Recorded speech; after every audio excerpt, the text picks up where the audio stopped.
বিপদের মধ্যে ফের বিপদ। এবার তীব্র ভয়ঙ্কর ভূমিকম্পে কেঁপে উঠল সিকিম সহ বাংলার মাটি, কাঁপল কলকাতাও। ভূমিকম্পের জেরে সকলেই দ্রুত ঘর থেকে বাইরে বেরিয়ে আসেন। গোটা এলাকা জুড়ে ব্যাপক আতঙ্কের সৃষ্টি হয়েছে। আতঙ্কে রীতিমতো ছোটাছুটি, দিশেহারা এলাকাবাসী। তবে এই ভূমিকম্প কখন, কোথায় কোথায় ঘটেছে এবং কতটা ক্ষয়ক্ষতি হয়েছে ভূমিকম্পের ফলে, এই মুহূর্তে কী খবর পাওয়া যাচ্ছে, সবই বিস্তারিত জানিয়ে দেব এই খবরে। বিস্তারিত জানতে খবরটি অবশ্যই শেষ পর্যন্ত দেখবেন। আর আপনার জেলার গুরুত্বপূর্ণ আপডেটগুলি জানতে আপনার জেলার নামটি কমেন্ট করে জানিয়ে দেবেন। আর আমাদের ইউটিউব চ্যানেলটি সাবস্ক্রাইব করে আমাদের সঙ্গে থাকবেন। ভয়াবহ ভূমিকম্পে ফের কেঁপে উঠল বাংলার মাটি। সকালে এর জেরে কেঁপে ওঠে শিলিগুড়ি, জলপাইগুড়ি এবং দার্জিলিং। এমনকি কলকাতাতেও কম্পন হয় বলেও খবর।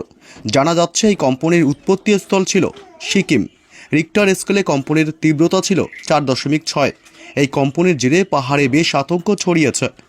দিন কয়েক আগেই ভূমিকম্পে কেঁপে উঠেছিল সিকিমের মাটি। কয়েক ঘন্টার ব্যবধানে সেখানে 13 বার ভূমিকম্প হয়েছিল।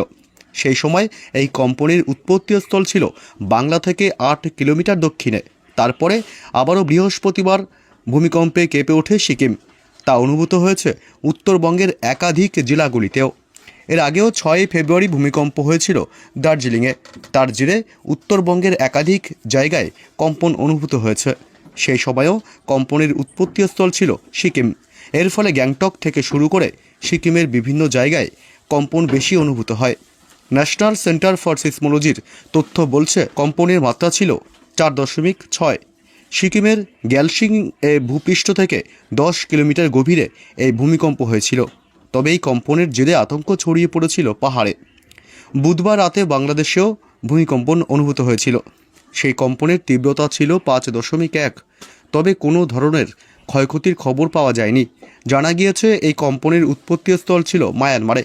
তারপরেই বৃহস্পতিবার সকালে সিকিমে ভূমিকম্প হলো। তার জেরে কেঁপে উঠল শিলিগুড়ি, জলপাইগুড়ি এবং দার্জিলিং সহ কলকাতাও।